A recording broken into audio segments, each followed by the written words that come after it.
आधीच कार्यक्रमाला आपला वेळ झालेला आहे, 10:30 वाजलेले आहे. मी अर्धा एक तास तुमच्या समोर आहे आणि जितकाही वेळ मी तुमच्या समोर आहे तितका वेळ तुम्हाला बोर होऊ देणार नाही. तितका वेळ हिरो मी आहे. आता माईकडे पहा. सध्या ज्यांचा शांतीचा आणि क्रांतीचा संदेश संपूर्ण देशानं स्वीकारला, तथागत महाकरुणी भगवान गौतम बुद्ध, ज्या माऊलीच्या कुशीतून अवघ्या स्वराज्याची निर्मिती झाली, ज्या माऊलीनं या महाराष्ट्राला नव्हे तर देशाला 2 आदर्श छत्रपती दिले, राष्ट्रमाता राजमाता महासाहेब जिजाऊ. माझ्या प्रजेचं एक स्वराज्य असावं ज्यात माझी प्रजा गुण्यागोविंदानं मोठ्या आनंदानं हर्षानं नांदावी, हा विचार सर्वप्रथम ज्यांच्या मनात आला ते स्वराज्याचे संकल्पक शहाजीराजे.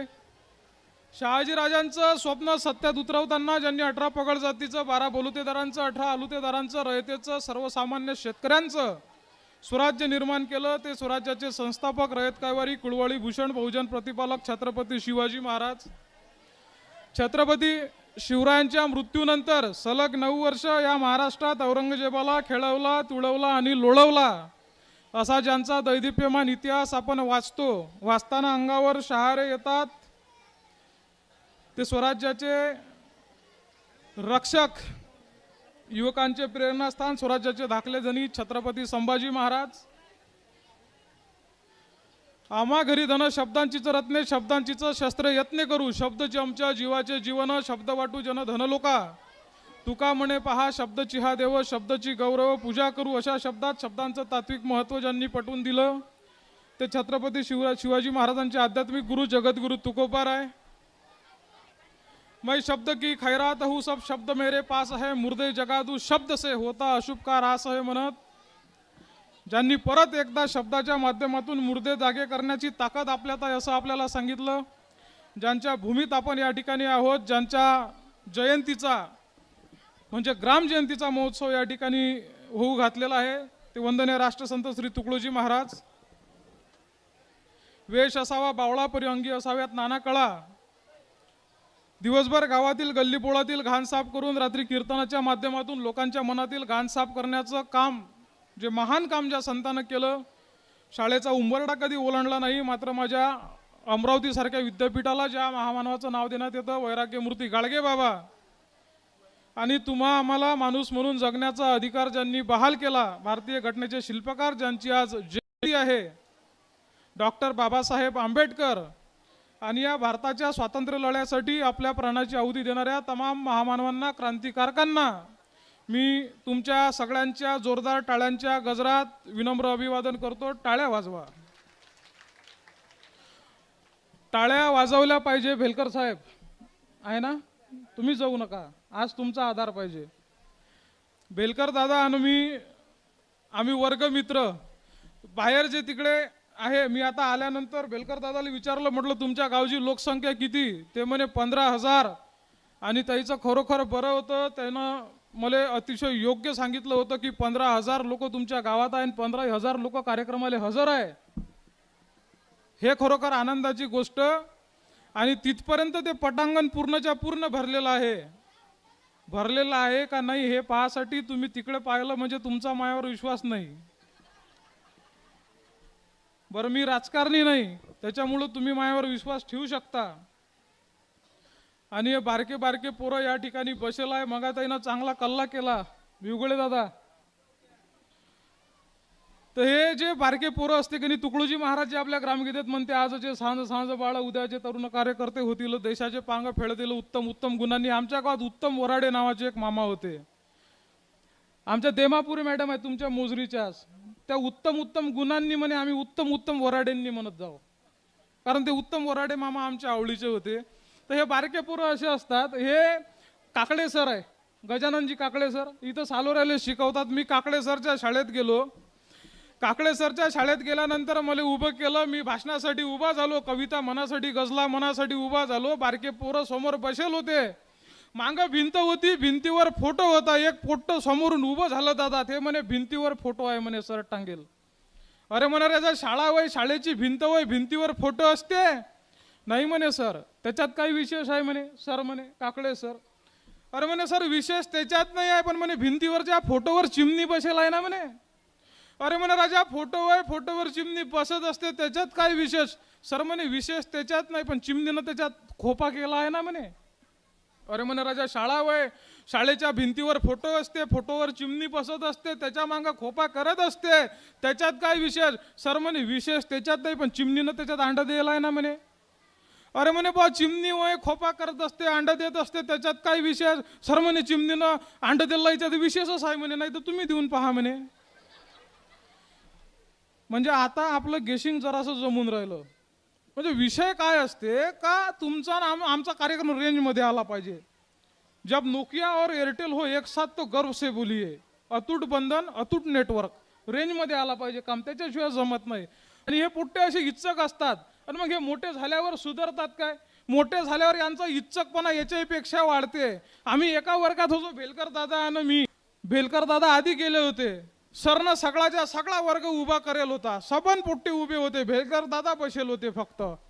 मला याचा अभिमान वाटला. म्हटलं साला सरनं एखादा प्रश्न विचारला असेल आणि कोणाला झाला नाही. भेलकर दादाले, अभिजित दादाले त्याचा त्या प्रश्नाचं उत्तर होते, बाकीच्या सगळे पोरं उभे होते, आणि बाजूच्या साईडनं पुरीच्या रांगेत फक्त एक पोरगी बसेल होती. म्हटलं ठीक आहे, तुम्ही असा कोणता कठीण प्रश्न विचारला का. म्हटलं सगळेच्या सगळे उभे आहे, फक्त भेलकर दादा ते एक पोरगीच बसेल आहे. तो आहे मित्र होय म्हणे, तूच जाऊन विचार. गेलो मी भेलकर दादा जवळ. म्हटलं दादा तुम्हालेच आला, बाकी कोणालेच आला नाही, त्या पोरीले जाऊन विचार म्हणे. मी त्या पोरीजवळ गेलो. म्हटलं ताई सरनं असा कोणता प्रश्न विचारला का तो फक्त तुम्हाला दोघालेच आला, बाकीचा कोणालेच आला. आणि म्हटलं मग हे अभिजित दादा तुला चिडवत नाही का. नाही म्हणे, तो एकटाच नाही चिडवत म्हणे. म्हटलं तो काहून नाही चिडवत, त्याला कायले चिडवा लागते म्हणे, तोच तर मामा आहे म्हणे. म्हणजे मग हे सुधरत नाही. लहानपणीचे जे आपले इच्छकपणा असते ते मोठे झाल्यावर बी कायम असते. आता आमच्या भिवगडे दादाचं लग्न झालं. लग्न झाल्यावर ते गेले आमच्या वहिनी महाबळेश्वरला फिरायला गेले, रात्री मुक्काम करायचं. आता ते प्रचंड हुशार, तुम्हाला सगळं माहित आहे, प्रचंड विद्वत्तावान माणूस भिवगडे दादा. ते फिरायला गेले, थांबले तिथं, मग रात्री एका हॉटेलवर मुक्काम केलं भेलकर दादा. तुम्हाला एक गोष्ट माहित नसेल, मलाच माहित आहे फक्त, ते कोणाला अशा गोष्टी सांगत नाही. मग गेले ते त्याला थांबाचं काम पडलं, रात्रभर मुक्काम केलं. दुसऱ्या दिवशी ते उठले आणि वरून हॉटेलमधून खाली आले, घरी यासाठी निघाले. रिसेप्शनवर गेले, रिसेप्शनवर विचारलं म्हणे किती रुपये झाले तुमचे. म्हणे साहेब 7,000 झाले. अरे म्हणे बा आमच्या अमरावतीत आम्ही 1,500 रुपयात राहतो, तुम्ही 7,000 कायचे घेऊन राहिले. रात्रभर झोपाचे 7,000 नाही झाले म्हणे. तुम्ही इथं आले तेव्हा म्हणे चांगलं जेवण केलं असेल म्हणे. अरे म्हणे बा पण आम्ही जेवलोच नाही ना, आम्ही घरून डबा आणेल होता म्हणे, तोच खाल्ला. तुम्ही नाही जेवले म्हणे, पण जेवण तर तयारच होतं ना म्हणे. बरं बरं, मग बाकीचे पैसे तुम्ही इथं आले म्हणे, एसी वापरला असन म्हणे, त्याचे पैसे झाले म्हणे. अरे बा म्हणे हे महाबळेश्वर वय, इथं कोणी एसी वापरते काय म्हणे. रात्रीच्या 2 जर म्हणे कांड्या नाकात घातल्या तर सकाळी त्याच्या कुल्प्या होऊन निघते, आणि इथं कोण म्हणे एसी वापरणार आहे. तुम्ही एसी नाही वापरली म्हणे, पण एसी तर तयारच होती ना म्हणे. बरं बरं, बाकीचे पैसे तुम्ही सकाळी उतरले म्हणे, इकडे थंड पाणी होतं, गरम पाणी होतं, तुम्ही आंघोळ केली असेल. अरे बा आंघोळ केली नाही म्हणे. बरं मग नाश्ता केला असेल, नाश्त्याचे पैसे. अरे म्हणे आम्ही नाश्ताही केला नाही, घरून चिवडा बनवून आणेल होता, तो खाल्ला म्हणे. आम्ही कायले नाश्ता करणार आहे म्हणे बा तुमच्या हॉटेलात एवढं महाग. तुम्ही नाश्ता नाही केला म्हणे, पण नाश्ता तर तयारच होता ना म्हणे. बरं ठीक आहे म्हणे, 7,000 झाले. आमच्या भिवगडे दादानं 7,000 रुपयाचं बंडल काढलं, त्याच्या टेबलावर ठेवलं. हे म्हणे तो 7,000 रुपये, आणि हे 7,000 रुपये माय कापून घेतले म्हणे असेच्या असेच. अरे बा म्हणे तुम्ही कायचे 7,000 कापून घेतले, तुमच्या कायचे माझ्याकडे 7,000. ते रात्री तुम्ही माझ्या बायकोशी बोलले होते म्हणे. अरे पण आम्ही बोललोच नाही ना म्हणे. तुम्ही नाही बोलले म्हणे, ते तर तयारच होती ना म्हणे. म्हणजे इतकी विद्वत्ता तर आपल्या मोजरी गावात आहे, आणि हे आपण जपून ठेवलेली आहे. हे आपले सुतळी बॉम्ब आहे. आणि मग असं चालू असते. एक नेत्याचा पोरगं, तर त्या नेत्याला म्हणे दादा मला म्हणे राजकारण शिकायचं आहे. अबे म्हणे मॅट आहेस काय, असं राजकारण शिकता येत नाही. राजकारणासाठी मोठा तप आहे, मोठा यज्ञ आहे. राजकारणासाठी म्हणे का रक्तात हरामखोरी असली पाहिजे. अरे म्हणे बाबा मी तुमचाच होय ना, मग जराशी म्हणे माया याच्यात आली असेल ना म्हणे रक्तात हरामखोरी. ते पोरगं त्याच्या बापाले म्हणे अरे म्हणे राजा तसं होत नाही, त्याच्यासाठी म्हणे मोठा यज्ञ आहे, मोठा तप आहे, मोठमोठे पुस्तकं वाचा लागते. बरं बरं म्हणे ठीक आहे, पण पोरग काही मानायला तयार नव्हतं दादा. पोरग म्हणे नाही मला राजकारण शिकायचंच आहे. बरं बरं म्हणे ठीक आहे, आता लेकराईच्या पुढे कसं आहे बाप हातबल होत असते. ठीक आहे म्हणे, घरातली शिडी घे म्हणे, तेले नेला वावरात. म्हणे आता आंब्याच्या झाडाला शिडी लाव. पोट्ट्यानं आंब्याच्या झाडाला शिडी लावली, पोट्ट झाडावर चढलं. त्याला आता बापानं शिडी काढून घेतली, पोट्टाले म्हणे आता मार उडी. अरे म्हणे बाबा तुम्ही शिडी काढून घेतली, मले म्हणता आता उडी टाक. अरे म्हणे बाबा मी तुमचा सख्खा होईना, म्हणे पळीन मी, मुळीन तुटीन. अबे म्हणे मॅटा टेन्शन घेऊ नको, खाली तोया बाप उभा आहे, तुला अख्खाच्या अख्खा झेलतो. पोट्ट्यानं अजिबात विचार केला नाही. बापानं झेलतो म्हटल्यानंतर पोट्ट कायले विचार करणार आहे. पोट्ट्याने उडीत टाकली, बाप बाजूला झाला, पोट्ट खाली पडलं, मोडलं न तुटलं. मग बापाले म्हणे राजो बाबा तुम्ही माझा विश्वासघात केला. अभिलेखा म्हणे मॅटा विश्वासघात नाही, हा राजकारणाचा पहिला धडा आहे. इथं स्वतःच्या बापावरही विश्वास ठेवायचा नाही. तर मग मी राजकारणावर लिहिलं होतं दादा, सत्तेनं माजले हे पैशानं भिजले. हे थोडस इको देता येते का आपल्याला? सत्तेनं माजले हे पैशानं भिजले, चोरीचा कार्य करून. सत्तेनं माजले हे पैशानं भिजले, चोरीचा कार्य करून. तू फिर नेत्याच्या माग बुहाऱ्या, वीजच पेट्रोल भरून. काव घेणं शकून, कावा घेणं शकून, काव घेणं शकून, कावा घेणं शकून. नेत्याचे पोट्टे शिकले सवरले, अरे नेत्याचे पोट्टे शिकले सवरले, साहेब झाले मोठे. आपले हरामी दंगलीत शिरले, हानात बसले गोटे. आपले अडकले जेलात सडले, आपले अडकले जेलात सडले, मोठ्याचे आले सुटून. तू फिर नेत्याच्या माग बुहाऱ्या, वीजचं पेट्रोल भरून. काव घेणं शकून, कावा घेणं शकून, काव घेणं शकून, कावा घेणं शकून. असा तो सगळा कार्यक्रम असते. त्याच्यामुळं नेत्याच्या मागं जाताना आणि नेत्याच्या मागं जाऊन नारे देताना आपल्या पोरांनी थोडेसे विचार केला पाहिजे. आता सगळ्या माझ्या माता माऊल्या या ठिकाणी बसलेल्या आहे आणि जास्त संख्या जराशी तुमची आहे, तुमच्यासाठी काहीतरी झालं पाहिजे. मी कवी आहे, तुम्हाला माहित होतं का मी कवी आहे म्हणून?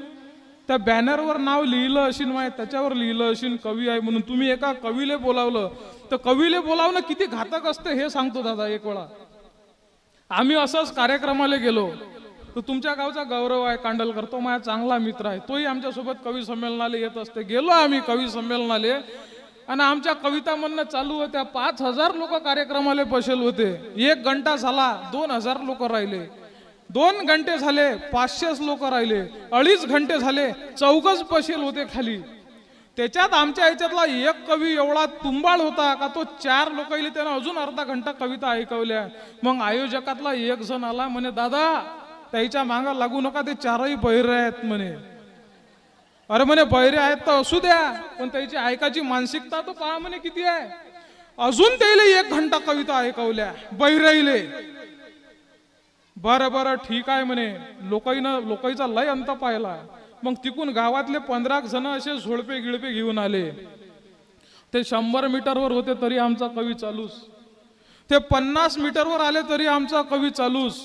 मग ते असे 10 फुटावर आले आणि एका जणाने असं झोडपा पटलं दादा. मग आमचा कवी म्हणे साहेब आता झालं म्हणे. तो म्हणे नाही झालं नाही, आता तर चालू झालं म्हणे. तू कविता म्हणणं चालू दे म्हणे, फक्त तुले कोण बोलावलं तेले आधी बाहेर काढ म्हणे. मला बोलावलं ह्या तळस दादांना फोन करून, ऐकाय दे. तर ते तळस दादा आहे आणि तुम्ही आहे, तर ते तुमचं तुम्ही पहा. माया तर काही गुन्हा नाही आहे, कारण मला इथून सुखरूप घरी जायचं. माता माऊल्या या ठिकाणी आहे, तुमच्यासाठी 2 शेर वाचतो माझ्या एका गझलेचे. अबलेस कोणत्याही आई समान माना, अबलेस कोणत्याही आई समान माना.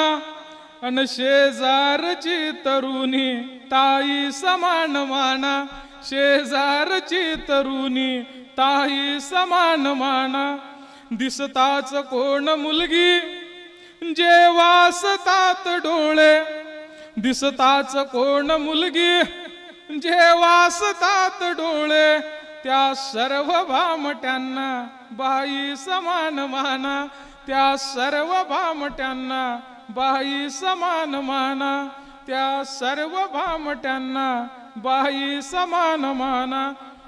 हाता आहे हाता, समजलं.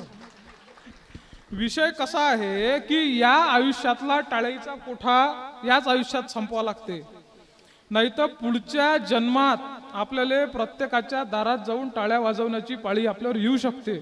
समजलं काय तुम्हाला? मी एक वेळा रेल्वे स्टेशनवर गेलो होतो, तिथं मला काही टाळ्या वाजवणारे लोक दिसले. दादा त्याला विचारलं, अरे काहो म्हटलं तुम्ही असं कोणाला पाहून टाळ्या काहून वाजवता? त्याचं कारण आहे म्हणे, मागच्या जन्मात म्हणे आमच्या गावात एक कवी आला होता म्हणे, त्या कवीचा होता म्हणे कवी संमेलनाचा कार्यक्रम, आम्ही टाळ्याच नाही वाजवल्या म्हणे. कवीचा श्राप नव्हता बेकार, त्या कवीनं दिला अशी श्राप, म्हणून आम्हाला ह्या जन्मात प्रत्येकाच्या दारात जाऊन प्रत्येकाजवळ जाऊन टाळ्या वाजवा लागून राहिल्या म्हणे. तुमच्यावर हे दिवस आले पाहिजे काय? आले पाहिजे काय? मग टाळ्या वाजवत जा, नाही आवडलं तरी वाजवत जा. टाळ्या वाजवल्यानं डेंगू होत नाही. आता तुम्ही म्हणा टाळ्या वाजवण्याचा डेंगूचा काय संबंध? तर हे जे डेंगूचे मच्छर असते ते आपण टाळ्या वाजवल्यामुळे ते मरून जाते, त्याच्यामुळे आपल्याला डेंगू होत नाही.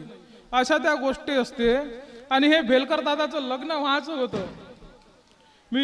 हे मला भेटले बेलकर दादा 5-6 वर्षाच्या आधी. त्याला म्हटलं काहो म्हटलं दादा तुम्ही लग्न करत नाही काय? विचार नाही जुळून राहिले म्हणे कोणासोबत. अजून 2-1 वर्षानं भेटले. काहो म्हटलं दादा लग्न करत नाही काय? अजून कोणासोबत विचारच नाही जुळून राहिले म्हणे. अजून 2-1 वर्षानं भेटले. म्हटलं दादा काहो लग्न करत नाही का? नाही म्हणे कोणासोबत विचार नाही जुळून राहिले म्हणे. मग 2 वर्षानं भेटले आणि बायकोच घेऊन भेटले. अरे म्हटलं दादा विचार जुळले वाटते? नाही म्हणे राजा, तिच्याही कोणासोबत नाही जुळून राहिले होते आणि माही कोणासोबत नाही जुळून राहिले होते. ह्या विषयावर आमचे विचार जुळले म्हणे, मग आम्ही लग्न केलं म्हणे. मग नंतर भेटले काही दिवसानं वहिनी आणि ते. म्हटलं काहो दादा काही म्हटलं लेकरं बाळ आता डबल विचार नाही जुळून राहिले म्हणे. आता काय असेल तर मला माहित नाही, पण ते तेव्हाची गोष्ट होती. तर अशा त्या सगळ्या गोष्टी असते. तर आता सगळ्यांसाठी झालं, एक कविता बापासाठी झाली पाहिजे म्हणून तुमच्यासाठी काहीतरी सादर करतो. माझा मित्र नेहमी म्हणतो की बाप कधी रडत नाही. आवडून राहिलं काय? नाही आवडलं तरी तुम्हाला हो म्हणाच लागते, कारण मला बोलावलं आहे पैसे देऊन. त्याच्यामुळे तुम्ही जर नाही म्हटलं तर हे पुढच्या वर्षी काही कोणाला बोलावणार नाही. आणि मी तुमचा अंत पाहत नाही, आहे तेवढा वेळ तुम्हाला मी चांगलं देण्याचा प्रयत्न करतो. वाजले किती आता? 10:50. बस अर्धा तास मी तुमच्या पुढे आहे. माझा मित्र नेहमी म्हणतो की बाप कधी रडत नाही. माझा मित्र नेहमी म्हणतो की बाप कधी रडत नाही. मित्रा तो रडतो रे, पण रडताना दिसत नाही. माझा मित्र नेहमी म्हणतो बाप कधी रडत नाही. मित्रा तो रडतो रे, पण रडताना दिसत नाही. तो दिवसा रडला ना की उन्हातानात राबताना त्याच्या डोक्यावरून वाहणाऱ्या घामाच्या धारेत बरोबर मिसळतात त्याच्या डोळ्यातून वाहणारे अश्रू. तुला कळत सुद्धा नाही बाप रडतो की नाही म्हणून. मित्रा सकाळी 10 नंतर झोपेतून उठणारा तू, मित्रा सकाळी 10 नंतर झोपेतून उठणारा तू, तुला काय कळणार रे बाप केव्हा रडतो ते? जा आणि तुझ्या आईला विचार. जा आणि तुझ्या आईला विचार, त्यानं रात्री उशा खाली घेतलेला त्याचा शेला सकाळी त्याच्याच डोळ्यातून निघणाऱ्या आसवांच्या पाण्यानं ओला चिंब झाला असतो की नाही म्हणून. तुझ्या ताईच्या लग्नात गावातल्या बायकांपुढे जीवाच्या आकांतानं रडणारी आई तुझ्या डोळ्यानं स्पष्ट दिसली रे. तुझ्या ताईच्या लग्नात गावातल्या बायकांपुढे जीवाच्या आकांतानं रडणारी आई तुझ्या डोळ्यानं स्पष्ट दिसली रे. मात्र तुझ्या बापाच्या डोळ्यातून निघणाऱ्या आसवांच्या पाण्यानं ओला चिंब झालेला मंडपाच्या मागच्या बाजूचा पडदा तुला कधीच दिसला नाही. मित्रा कदाचित म्हणूनच तुला वाटत असेल की बाप कधीच रडला नाही. मित्रा बाप असाच असतो रे. मित्रा बाप असाच असतो रे, जो लेकरांपुढे कधी आणि कधीच रडत नाही. पण बाप रडतो की नाही हे बाप झाल्याशिवाय कळत नाही. बाप रडतो की नाही हे बाप झाल्याशिवाय कळत नाही. बाप रडतो की रडत नाही हे कळायसाठी गळे हो बाप व्हावं लागतं.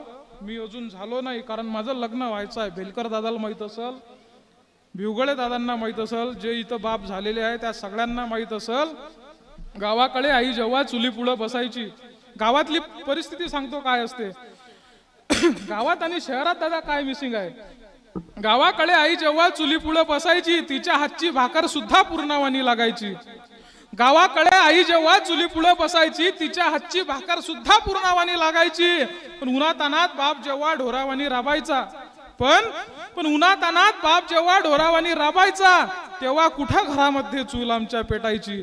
दारिद्र्याशी लढाई बापानं बी सोडली नाही, दारिद्र्याशी लढाई बापानं बी सोडली नाही. सोनं नाणं गेलं तरी माय कधी रडली नाही. केव्हा तरी तवळी मधली भाकर तेवढी सरायची, पण जिव्हाळ्याच्या ओलाव्यानं भूक मात्र मिटायची, जिव्हाळ्याच्या ओलाव्यानं भूक मात्र मिटायची.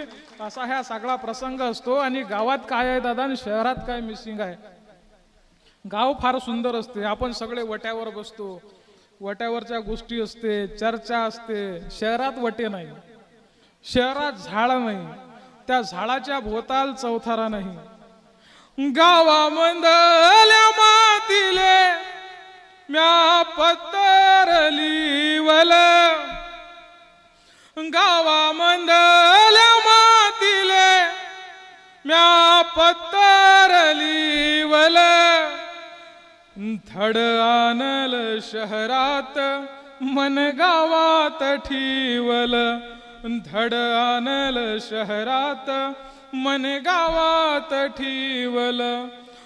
गावामंदी माहे सारे बालपणीचे मैतर, डोळ्यामंदी साठलेले कुळा मातीचे ते घर, गोठ्यामंदी बांधलेले गाई म्हशीन वासर, झाडावरी उंबराच्या शाळा भरावे पाखर.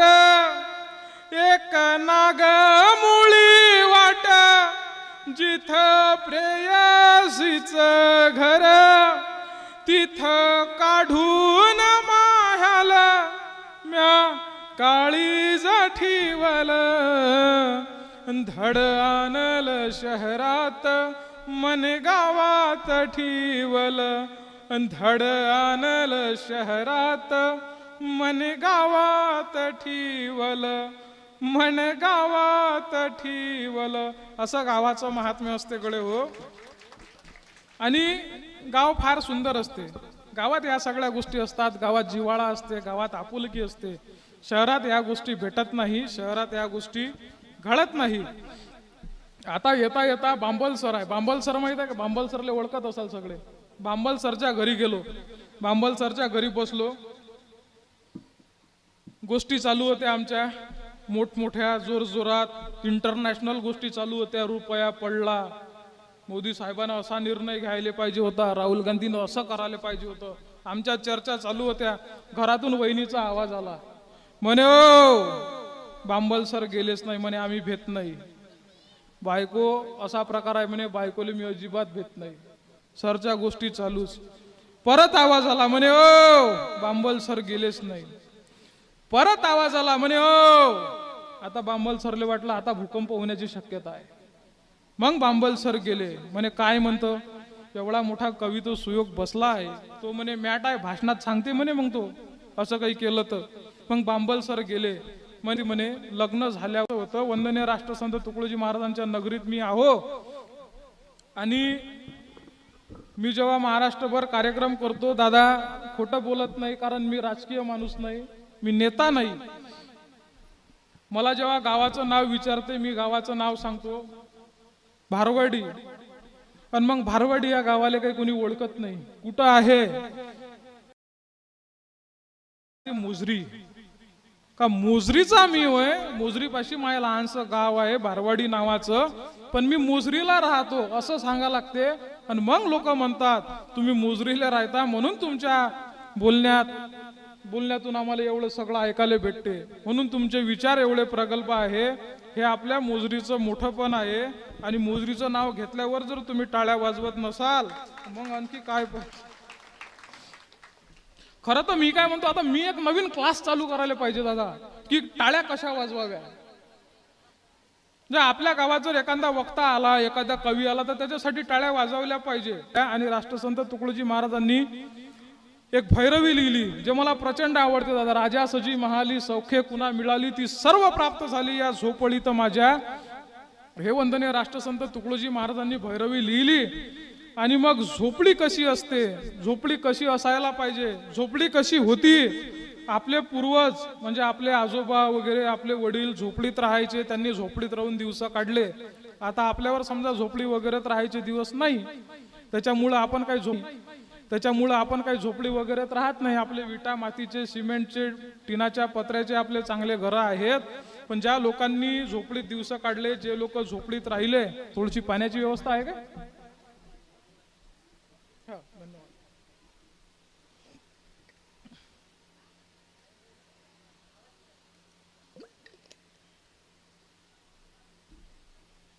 तर झोपडी कशी होती राष्ट्रसंत तुकडोजी महाराजांनी लिहिलेली, त्या झोपडीवर मी एक कविता केली होती. ती झोपडी नावाची कविता तुमच्या पुढे ठेवतो. मी छापतो उद्यार गळ्या बातमी खरी, मी छापतो उद्यार गळ्या बातमी खरी, तुझ्या बंगल्या परी समाजी झोपडी बरी, झोपडी बरी, झोपडी बरी माझी झोपडी बरी, झोपडी बरी, झोपडी बरी माझी झोपडी बरी.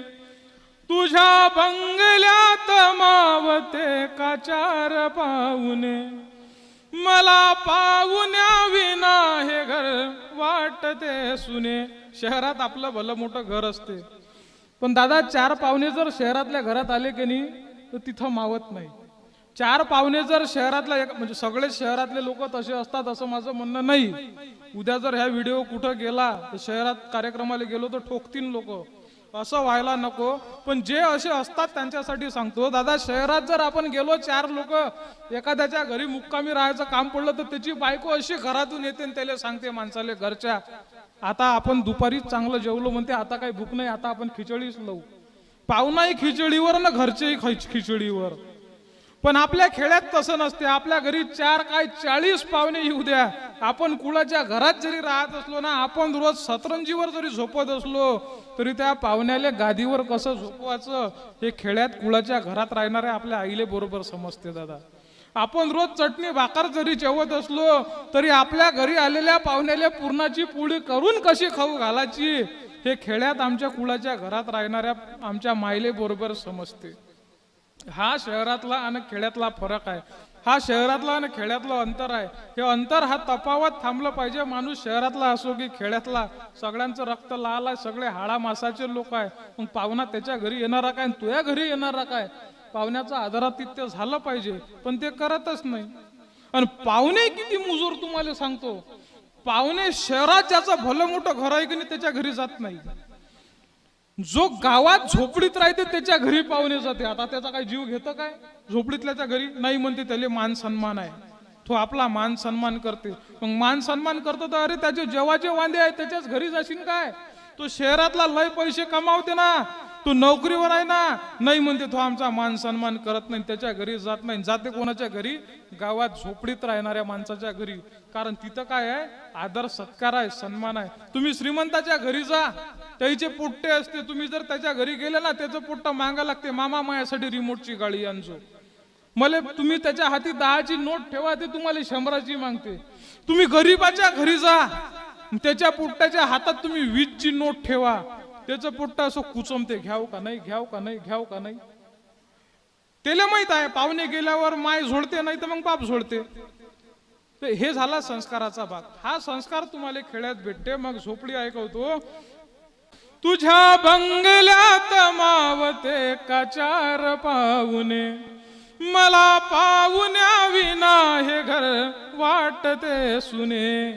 कुणी पाहुणाच येत नाही जर तुझ्या घरी, तुझ्या बंगल्या परी समाजी झोपळी बरी, झोपळी बरी, झोपळी बरी, माझी झोपळी बरी, झोपळी बरी, झोपळी बरी, माझी झोपळी बरी. कुळा मातीच्या घरात गळ्या वाढलास तू, सळा सारवंजा अंगणात खेळलास तू. कुळा मातीच्या घरात गळ्या वाढलास तू, सळा सारवंजा अंगणात खेळलास तू. घरी वाट पाहते रे तुझी एक ओसरी, तुझ्या बंगल्या परी समाजी झोपळी बरी, झोपळी बरी, झोपळी बरी, माझी झोपळी बरी. वृद्ध आश्रमात माय बाप ठेविले कसे, समाजात होत आहे तुझे केवळे हसे. लेकरं मायबापाला वृद्धाश्रमात ठेवते ना, मायबापाची प्रॉपर्टी चालते पण मायबाप चालत नाही. नवऱ्यास एकदा ती बघ बायको म्हणाली, बापामुळेच तुमच्या फरशी खराब झाली, तुमच्या बापामुळे फरशी खराब होते असं म्हणून मायबापाला वृद्धाश्रमात पाठवते, सासू सासऱ्याचा जय घोष करते. बरं, विषय कसा आहे तुम्हाला सांगतो सोप्या भाषेत. म्हणजे आता तुम्हाला म्हणून राहिलो असं नाही, इथं बसलेले सगळे समाजसेवक आहे मला माहित आहे. मी बाहेरच्या जिल्ह्यातल्या लोकांबद्दल बोलतो. अर्ध्या पुरीचे संसार तर पुरीच्या मायनन बापानं खराब केले हो. म्हणजे कसं आहे, तुमच्या पुरीचा नवरा म्हणजे तुमचा जवळ जर तुमच्या पुरीच्या मतानं ऐकत असेल तर बालीची इच्छा पाहुणा चांगला आहे, पण तुमचा पोरगा जर सुनीच्या मतानं ऐकत असेल तर ह्या बायकोचा बैल आहे ना. असंच आहे. आणि सुनीचंही तसंच आहे. सासूनं कल्ला केला तर माई बुडगी बदमाश आहे, आमच्या इच्छी बुडगी बदमाश आहे, पण आईनं कल्ला केला तर ते आईचं प्रेम होय म्हणते. हिचं प्रेम नाही काय बुडगीचं मग. अरे कसं आहे, सासू सासरे हे मायबापच आहे, ते नशिबानं दिलेले दुसरे मायबाप आहे, त्याचा आदर सत्कार केला पाहिजे. मला तर वाटतं दादा, सुनीनं सासू सासरेले मायबापासारखं वागवलं पाहिजे आणि सासू सासऱ्यानं सुनीला पुरी सारखं वागवलं पाहिजे. मग भांडण व्हायचा विषयच नाही ना. वृद्धाश्रम आपोआप बंद पडेल. पण आपला तसा विषयच नाही. आपला जांगळ बुत्ताच वेगळा आहे. ही पटकरी बल कशीच बदमाश आहे म्हणते माईची, हे माई इट गईली सुनत अशी आहे म्हणते का साऱ्या येटाया भर सांगते म्हणते माया करीने. अरे पण तू करीने बाज असशील म्हणून सांगते. तू तोय करीने बंद कर, ते तिचे करीने बंद करते. सगळे एकोप्यानं गुन्ह्या गोविंदानं नांदा, असा तो सर्वसामान्य समज आहे, असा सर्वसामान्य विषय आहे. अरे एका ठिकाणी तर मी पाहिलं दादा का हे सासूपा रोज नवीन लुगडे घालते म्हणून त्याची उशी केली सुनीनं. उशी काही हिला जुनेच लुगडे भेटले पाहिजे फक्त, नाही तर मग नवीन मला धुवा लागते बा. असा बहादरपणा कोण्या कामाचा तुम्हाला सांगतो. वृद्ध आश्रमात माय बाप ठेविले कसे, समाजात होत आहे तुझे केवळे हसे. माय नाही, अरे माय नाही, बाप नाही जर तुझ्या घरी, तुझ्या बंगल्या परी समाजी झोपळी बरी, झोपळी बरी, झोपळी बरी, माझी झोपळी बरी. उगा शोधतोस देव कुण्या देवळामध्ये, उगा टाकतोस दान धूप आरत्यामध्ये. उगा शोधतोस देव कुण्या देवळामध्ये, उगा टाकतोस दान धूप आरत्यामध्ये. बंगल्या परी समाजी झोपळी बरी, झोपळी बरी, झोपळी बरी, माझी झोपळी बरी. आणि शेवट पहा कवितेचा, सुखी माय बाप ठेवतो मी झोपळी मध्ये, समाधान वाटते र चटणी भाकरी मध्ये. मायबाप दादा असं कधी म्हणत नाही माझ्यासाठी लाखोचा करोडोचा बंगला बांध, मला रोज पुरणाची पोळी जीव घाल, ते चटणी भाकरीतनं कुळाच्या घरातही खुश असते, फक्त लेकरं मायबापाले आजकाल पोसत नाही, इतकाच त्यांचा प्रताप. सुखी माय बाप ठेवतो मी झोपडी मध्ये, समाधान वाटते र चटणी भाकरी मध्ये. सुखी माय बाप ठेवतो मी झोपडी मध्ये, समाधान वाटते र चटणी भाकरी मध्ये. तवा झोपडी ही भासते रे मंदिरा परी, तुझ्या बंगल्या परी समाजी झोपडी बरी. झोपडी बरी, झोपडी बरी, माझी झोपडी बरी.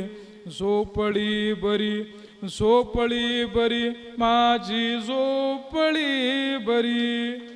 असा झोपडीचा हा सगळा विषय असते. तुम्हाला आवडलं वाटते? वा क्या बात आहे. आवडलं ना? हे अशा टाळ्या गिळ्या वाजवल्या का दादा? मला काय वाटतं का माझी अख्खी इस्टेट तुमच्या नावानं करून टाकावं. पण विषय असा आहे का मायावर आहे 15 लाखाचं कर्ज, तरी जर तुम्हाला इस्टेट पाहिजे असेल तर मी द्यायला तयार आहे. कोणी जर 15 लाखाची ते इस्टेट घ्यायला तयार असेल तर तुम्ही घेऊ शकता. खरोखर या ठिकाणी चांगले रसिक आहे, चांगले लोक आहे. धुरा माहिती आहे काय? धुरा धुरा धुरा धुरा वावराले असते. धुरा धुऱ्यासाठी भांडणं होते आपल्या विदर्भात. आपल्या विदर्भात एक म्हण आहे, बंद वावर गेलं तर चालते पण धुरा नाही गेला पाहिजे. त्याला कारणही तसंच आहे दादा, की आपलं जे वावर असते का, वावरात असते दूर असते, मूंग असते, चना असते, उडीद असते, पराठी असते, हरभरा असते, मका असते, अमक ढमक फमक लय असते. पण तुमचा जो धुरा आहे का, धुऱ्यावर असते चारा. ज्याच्या गव्हाणी चारा त्याले तुम्ही हुशार आहे. त्याच्यामुळं धुरा राखणं हे आपलं आद्य कर्तव्य आहे. धुरा आपण राखला पाहिजे. मी धुऱ्याची कविता लिहिली होती, ते कविता तुमच्या पुढ्यात ठेवतो. झाड गांजरे गवताच सुद्या वाफ्यात पाहिजे, झाड गांजरे गवताच सुद्या वाफ्यात पाहिजे. बंद वावर गेलं तर जाऊ दे, दुरा ताब्यात पाहिजे. बंद वावर गेलं तर जाऊ दे, दुरा ताब्यात पाहिजे. दुऱ्या पायी बिचाऱ्याची केस कोर्टात गेली, अन 15 दिवसानं मोठी सुनावणी झाली. एका वकिलाची अक्कल मने डोक्यात पाहिजे, एका वकिलाची अक्कल मने डोक्यात पाहिजे. बंद वावर गेलं तर जाऊ दे, दुरा ताब्यात पाहिजे.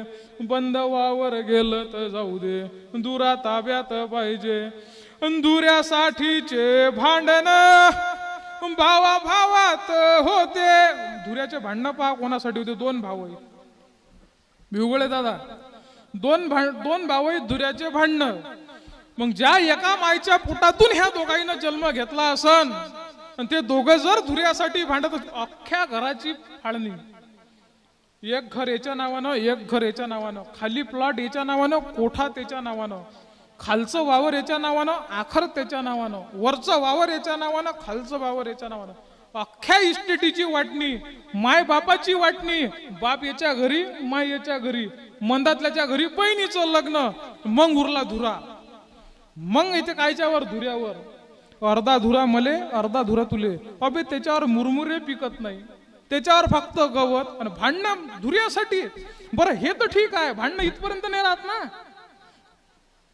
भांडणं यायचे पोट्टे शाळेत भांडणं करते दोघा भावाचे.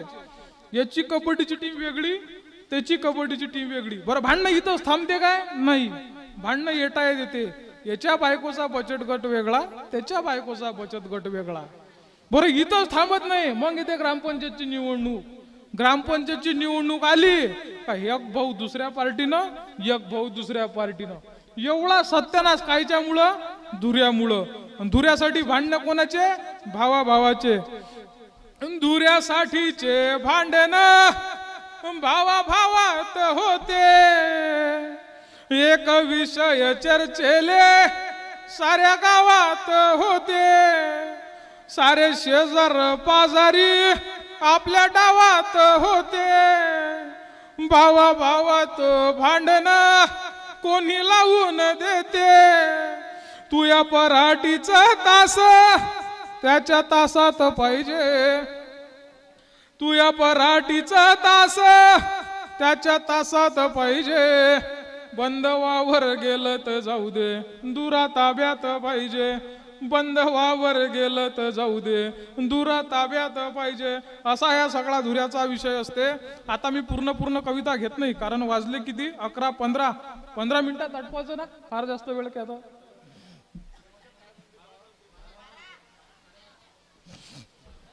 साडेबाराही नाही, कारण विषय कसा आहे, 15 दिवस झाले माझ्या कार्यक्रमात चालू आहे. माझा घसा पहिलेच बसेल आहे, तुम्हाला समजून राहिलं असेल.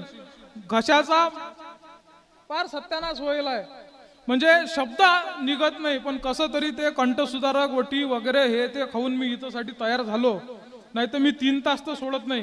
तुमच्या कानातून रक्त सांडवल्याशिवाय मला चांगलंच वाटत नाही. हा, मी तेवढा तुमचा अंत पाहत असतो 3 घंटे. पण विषय असा आहे की घशाचा पहिले सत्यानाश व्हायला आहे, आणि उद्या अजून कार्यक्रम आहे 15 तारखेचा, 16 तारखेला संध्याकाळी अजून कार्यक्रम आहे, आणि 17 तारखेला मी एका कॉलेजवर आहे दुपारी. त्याच्यामुळं मला घसा थोडासा जपून ठेवा लागेल. आणि तो जर फुटला तर मग कसा, पहिलेच कसा आहे, मला आहे नरडा, मला काही कंठ आहे नाही, आणि ज्याले कंठ असते त्याला चांगला आवाज असते. मला चांगल्या आवाजासाठी लय मोठा प्रयत्न करावा लागतो. मला थोडंसं माफ करा, मी जास्त वेळ तुमच्या समोर नाही, अर्धा तास तरी तुमचा घेतो. आज भारतीय राज्यघटनेचे शिल्पकार विश्ववंदनीय डॉक्टर बाबासाहेब आंबेडकर यांची जयंती आहे. पण डॉक्टर बाबासाहेब आंबेडकर म्हटलं की आपल्याला आठवतो तो समतेसाठी दिलेला लढा. डॉक्टर बाबासाहेब आंबेडकरांचं तुमच्यासाठी सगळ्यात मोठं योगदान आहे, पण आपल्या घरापर्यंत डॉक्टर बाबासाहेब आंबेडकर पोहोचलेच नाही. भीमा तुझ्या मताचे जर 5 लोक असते, तलवारीचे तयाच्या न्यारेचे टोक असते, वाणीत भीमा आहे कर्णीत भीम असता, वर्तन तुझ्या पिलांचे सारेच चोक असते. हुजरेगिरी कराया मजला उसंत नाही, जगणे तुझ्याप्रमाणे मजला पसंत नाही. हुजरेगिरी कराया मजला उसंत नाही, जगणे तुझ्याप्रमाणे मजला पसंत नाही. मी वाचतोय हल्ली दररोज ग्रामगीता, त्याच्या परीस मोठा कुठलाच ग्रंथ नाही. आणि वाचून पाठ केले हे संविधान ज्याने, वाचून पाठ केले हे संविधान ज्याने, त्याच्या समान कोणी दुसरा महंत नाही. हे संविधानाची ताकद आहे गळे. व वंदनीय राष्ट्रसंत तुकडोजी महाराजांनी बाबासाहेबांवर 3-4 भजनं लिहिले आहे. मी ते पाहून राहिलो, ते शोधून राहिलो, ते मला भेटले पाहिजे, ते मला लिहून काढायचे आहे, ते मला सादर करायचे आहे, पण ते मला अजून भेटलं नाही. कोणाजवळ आहे काय तुमच्यापैकी? तुम्ही सगळे मोजरीचे लोक आहे, तुमच्याजवळ जर कोणापैकी भेलकर दादा आहे मला द्याल ते नक्की, कारण ते मला सादर करायचे आहे नंतर समोरच्या कार्यक्रमात. कारण तुकडोजी महाराज, गाडगे महाराज, बाबासाहेब आंबेडकरांचं आणि गाडगे महाराजांचं जर नातं असं होतं दादा की 6 डिसेंबरला डॉक्टर बाबासाहेब आंबेडकरांचा मृत्यू झाला, त्या दिवसपासून वैराग्य मूर्ती गाडगे बाबांना अन्नाचा एक घास घेतला नाही, आणि 20 डिसेंबरले गाडगे बाबांचं निधन झालं. हे 2 महापुरुषांचं नातं होतं, डॉक्टर बाबासाहेब आंबेडकर आणि वैराग्य मूर्ती गाडगे बाबा. गाडगे बाबा सारखा संत आपल्या भूमीत आहे, गाडगे बाबा सुद्धा आपण मांडले पाहिजे. राष्ट्रसंत तुकडोजी महाराज सुद्धा आपण मांडले पाहिजे. दादा देश तर आपला 1947 स्वातंत्र्य झाला, पण तुम्हाला सगळ्याला माहित असेल चिमूर 1942 वंदनीय राष्ट्रसंत तुकडोजी महाराजांनी आपलं स्वातंत्र्य केलं होतं, आणि 1935 आपल्या गुरुकुंज आश्रमाची स्थापना, 1943 श्री गुरुदेव सेवा मंडळाची स्थापना. म्हणजे भारताची जे चलेजावची चळवळ होती, त्या चलेजावच्या चळवळीत गावखेड्यातला तरुण, गावखेड्यातले लोक कसे पोहोचतील यासाठी 1943 मध्ये राष्ट्रसंत तुकडोजी महाराजांनी गुरुदेव सेवा मंडळाची स्थापना केली. त्याच्या माध्यमातून महाराजांनी राष्ट्रीय चळवळ उभी केली. हे राष्ट्रसंत तुकडोजी महाराज कडनं आपल्याला काळाची गरज आहे. 1962 जेव्हा भारत चीनचं युद्ध झालं, तेव्हा ज्याच्यात लाखोच्या संख्येत साधू अस्तित्वात होते, पण एकटा साधू, एकटा संत त्या चीनच्या बॉर्डरवर गेला. तिथं सांगतो, तरबूज जैसे काटते वैसा नतीजा पाओगे, आगे कदम धरना नहीं बस मौत के मुंह जाओगे, क्या अक्ल खाली है तुम्हारी भूतने शैतान ने, सीधा सिखाया ही नहीं तुमको किसी भगवान ने. हे सांगणारे वंदनीय राष्ट्रसंत श्री तुकडोजी महाराज, हे तुकडोजी महाराज आपल्यापर्यंत पोहोचले पाहिजे. आज आमच्या मित्राचं लग्न होतं, अमरचं. भिवगळे दादा लग्नात होते. अमर वानखळे हा तरुण, ओबीसी समाजाचा तरुण, कुणबी समाजाचा तरुण, तो राष्ट्रसंतांच्या विचारांना व महापुरुषांच्या विचारांना वाहून घेतलेला एक तरुण. त्यानं 14 एप्रिलचं लग्न घेतलं. डॉक्टर बाबासाहेब आंबेडकरांनी आमच्या बौद्ध बांधवांसाठी लिहिली नाही, हे सर्व देशासाठी, सर्व समाजासाठी लिहिली. अरे त्यांना तर नंतर आहे स्वतः हे आरक्षण. आरक्षण पहिलं आपल्याला आहे 340, पहिलं आरक्षण ओबीसी 340, 341 एसटी, 342 मग एससी. म्हणजे ज्या समाजात डॉक्टर बाबासाहेब आंबेडकरांचा जन्म झाला त्यांना आरक्षण शेवट. पहिले कोण? ओबीसी. जेव्हा ओबीसी हा विषय डॉक्टर बाबासाहेब आंबेडकरांनी मांडला, काही लोक म्हणे ओबीसी म्हणजे काय, म्हणे बाबासाहेब ओबीसी कोण आहे. विचारलं कोण? जे ओबीसी होते त्यानं. घ्या रे आपत, विचाराव कोण? ओबीसी. आम्ही ओबीसी आहो हेच आम्हाला माहित नव्हतं.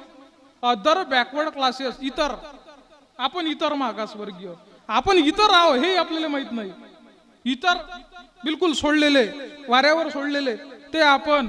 पण आपल्यालाही डॉक्टर बाबासाहेब आंबेडकरांनी संविधानात घेतलं, आरक्षण दिलं. हे डॉक्टर बाबासाहेब आंबेडकरांची पुण्याई.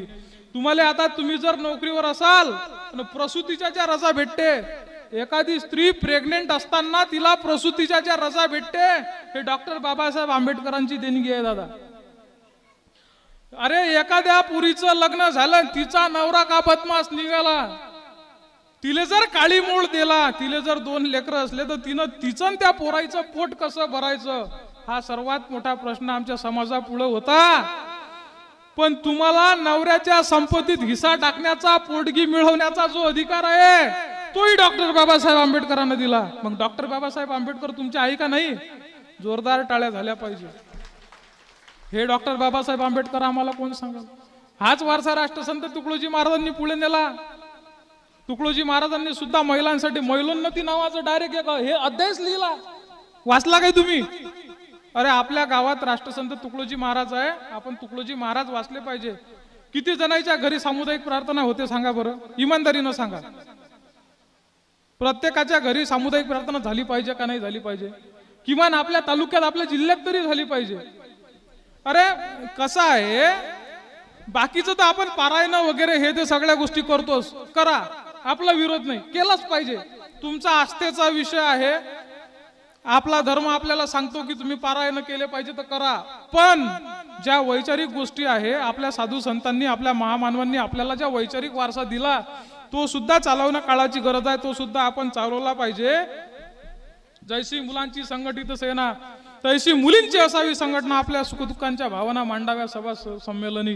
पण आजकालच्या पुरी इंस्टाग्रामवर नाचण्यात व्यस्त आहे. एखाद्या पुरीनं मला असं कधी आठवत नाही, अशी रील कधी माझ्यासमोर आली नाही की एखाद्या पुरीनं ग्रामगीतेच्या ओळी वाचल्या असन ना त्याचा अर्थ सांगितला असन. अर्धे कपडे घालून कंबर हलवली का लगेच फॉलोअर्स वाढतात. आम्ही जीव तोडू तोडू बोंबलतो, जीव तोडू तोडू महापुरुष सांगतो, कविता लिहितो, गजला लिहितो, आमचे फॉलोअर 2000च्या वर तर जाईना हो. पण एखाद्या पुरीनं कंबर हलवली का रातच्या रातून तिचे 40,000 फॉलोअर तयार. साला आपतच आहे. अरे तो कच्चा बदाम व्हायरल झालं होतं, पाहिलं काय तुम्ही? कच्च्या बदाम, ते कच्च्या बदामवर तो माणूस म्हणणारा जेवढा व्हायरल झाला नाही, त्याच्यापेक्षा जास्त व्हायरल कोण? त्याच्यावर नाचणारी पोरगी. अरे म्हटलं साला आपत आहे. त्यानं लिहिलं गाणं, म्हटलं त्याचं काही नाही, व्हायरल ते पोरगी झाली. सांगा, काही व्हायरल होती महाराष्ट्रात. ते पोट्टा आलतो एक आता मधात, चंगळ्या बोले कुहू आहे का रे? अरे ते फेमस केलं महाराष्ट्रानं आपल्या साला. मी दिसतो हिरो सारखा, बरं चॉकलेट साऊथच्या हिरो सारखा आहे, तो भाग वेगळा, पण आहे तर खरी. अरे मी चॉकलेटी कलरच आहे ना, आणि चॉकलेट प्रत्येकाच्या आवडीचं असते. मी व्हायरल झालो नाही. अरे हे कसं म्हटलं साला, हे तर आपल्यापेक्षा बेकार आहे. पाहिले रातून व्हायरल. आता ते नवीनच झालं, कोणतं? पंखा चालू केला की हवा येते, पंखा चालू केला की हवा येते, आणि तू सोबत नसला की तुझी आठवण येते माझ्या भावा. माझा भाव माझा जीव आहे. साल म्हटलं आता कितीची आपद होय. अरे थोई काका व्हायरल. म्हणजे आम्ही महापुरुष मानून राहिलो, आमचं काहीच नाही. अरे एक तो पोरगा व्हायरल झाला, कोणता? यशकी वालकी झटकी गुलीगत धोका. गुलीगत धोका कुठं? त्या याच्यात कोणता शो असते तो? बिग बॉस मराठी, त्याचा विनर. त्याचे जुने व्हिडिओ पाहिले का नाही म्या? अरे पाहिले मन करत नाही, एवढे बेकार वल्गर वल्गर शब्द त्याच्यात. यशकी वालकी झटकी गुलीगत धोका, झापूक झुपूक. अरे साल म्हटलं आता तर कमाल झाली. म्हणजे महाराष्ट्रानं कोणाला व्हायरल कराव, महाराष्ट्रानं कोणाच्या मागे धावाव तर यायच्या. अरे ह्या गाडगे बाबाचा महाराष्ट्र, ह्या राष्ट्रसंत तुकडोजी महाराजांचा महाराष्ट्र, ह्या छत्रपती शिवाजी महाराजांचा महाराष्ट्र, ह्या डॉक्टर बाबासाहेब आंबेडकरांचा, महात्मा फुल्यांचा, सावित्रीमाई फुल्यांचा महाराष्ट्र. आणि व्हायरल कोण? माझ्या भावा चंगळ्या बोले कुहू. हे सगळे व्हायरल. आणि महापुरुषांचे विचार एखाद्या पेजवरून मांडले तर त्याचे फॉलोअर्स 1500 आणि चंगळ्याचे फॉलोअर्स 50,000. अरे म्हणजे काहीच नाही ना विषय. अरे गाडगे बाबाचं तर एवढं मोठं योगदान आहे, गाडगे बाबाचं साहित्य नाही म्हणून सांगा. नाही तर तुका म्हणे तोची संत सोशी जगाचा आघात. तुकाराम महाराजांनी संतांची सांगितलेल्या जी डेफिनेशन आहे त्याच्यात याच जसा तसा बसणारा संत म्हणजे वैराग्य मूर्ती गाडगे बाबा. बरं हे तर सोडा, पण विषय तर तेव्हा आला जेव्हा आपल्या बायका त्या खरात पाखंड डोळे झाकून करती पाप. अरे तुम्ही कोणाच्या देवळात आले पाहिजे? राष्ट्रसंत तुकडोजी महाराजाच्या, वैराग्य मूर्ती गाडगे बाबाच्या, जगद्गुरु तुकोबारायाच्या, नामदेव महाराजाच्या, ज्ञानेश्वर महाराजाच्या, अजून काही चांगले संत असतील त्याच्या. तुम्ही शेगावले जाता, तुम्ही शिर्डीला जाता. अरे मग त्याच्यानंतर या खरात बाबाजी पाशी जायची काय गरज? अरे तुकाराम महाराजांना सांगितलं, नवसे कन्या पुत्र होती तो का करणे लागे पती. नवसानं जर लेकरं झाले तर नवरा करायची गरज काय? तुम्ही कायले इथं मोजरीत आले असते सांगा बरं? तिकडेच नसतं भागवला का एखाद्या देवाला नवस केला असता, मला असा सुंदर देखना पोरगा पाहिजे, त्याचं नाक ऋतिक रोशन सारखं असलं पाहिजे, त्याची बॉडी सलमान खान सारखी असली पाहिजे, तो एकदम फिटनेस त्याची एकदम अक्षय कुमार सारखी असली पाहिजे, आणि तो 400 वर्ष जगला पाहिजे, अशी तुम्ही अपेक्षा व्यक्त केली असती. आणि तसंच बाळमंग जन्माला आलं असतं. गाडगे महाराज म्हणतात, अरे नवसानं लेकरं होत असतील असं जर तुम्हाला वाटते तर आज एका नवऱ्याचं, एका नवरीचं, एका पोराचं एका पोरीचं लग्न लावा. 6 महिने एका खोलीत नवरदेवाले ठेवा, एका खोलीत नवरीले ठेवा, एखाद्या देवाले नवस करा, लेकरं होते काय पहा. अरे खरं आहे ना गाडगे बाबाचं? अरे हे सांगणारा संत जर आपल्या जवळ आहे तर खरात बाबापाशी जाण्याची गरज काय? त्यानं काय दिवे लावले?